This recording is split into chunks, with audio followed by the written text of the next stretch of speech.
Mae'n hinsawdd yn newid, ac mae tywydd eithafol yn fwy tebygol yng Nghymru bellach. Gall y newidiadau yma i gwneud hi'n anoddach i ni ddarparu gwasanaethau iechyd a gofal cymdeithasol hanfodol, niweidio ein hiechyd a'n lles, ac achosi rhagor o anghydraddoldebau gan roi pobl sy'n agored i niwed mewn perygl. Cymru oedd un o'r gwledydd cyntaf yn y byd i gyhoeddi argyfwng hinsawdd, ac mae ein system iechyd a gofal cymdeithasol ar flaen y gad yn brwydro yn erbyn effaith newid hinsawdd. Mae sector iechyd a gofal cymdeithasol Cymru yn cyfrannu at y broblem hefyd. Fe gynhyrchon nhw werth dros filiwn o dunelli o garbon dioxid y flwyddyn yn 2018-19, ac bod cynnydd wedi'i wneud, mae llawer mwy i'w wneud o hyd. Yn ogystal â lleihau allyriadau, mae angen i'r sector hefyd ymateb i effeithiau newid hinsawdd sydd eisoes i'w gweld ar effeithiau rydyn ni'n ei disgwyl yn y dyfodol. Mae angen i ni weithio gyda'n gilydd a gweithredu nawr i greu Cymru sy'n fwy teg a gwyrdd ac i ddiogelu iechyd a lles cenedlaethau'r dyfodol. O dan ddeddf llesiant cenedlaethau'r dyfodol 2015, mae'n rhaid i gyrff cyhoeddus feddwl am y ffordd bydd yr hinsawdd yn effeithio ar ein iechyd yn y dyfodol a sut gallwn ni ddiogelu ein systemau iechyd a gofal cymdeithasol.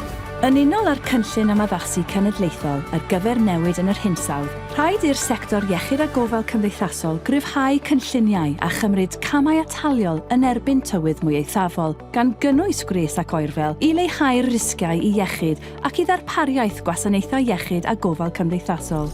Mae gan Gymru darged cyfreithiol i ddod yn wlad sero net o ran ei halluriadau erbyn 2050, gydag uchelgais yng Nghynllun Cymru sero net i'r sector cyhoeddus gyda'i gilydd bod yn sero net erbyn 2030.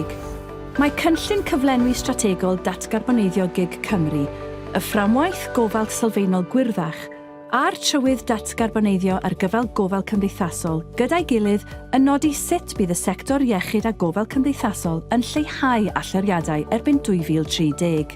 Mae ein cynlluniau ar gyfer hyn yn cynnwys trawsnewid y fflyd o gerbydau i ffynonellau ynni mwy cynaliadwy, enghraifft trydan batri. Defnyddio dulliau gwresogi carbon isel mewn adeiladau a thrawsnewid goleuadau yn rhai LED. Ei gwneud hi'n ofynnol i gyflenwyr y sector iechyd a gofal cymdeithasol leihau ei halluriadau carbon.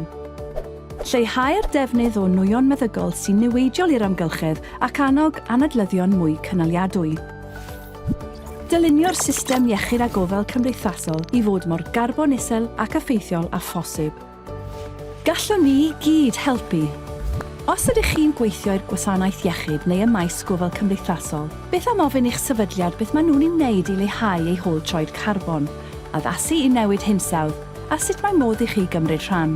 Ymunwch â'ch grŵp gwyrdd lleol, neu ewch i hyfforddiant llythrennedd carbon.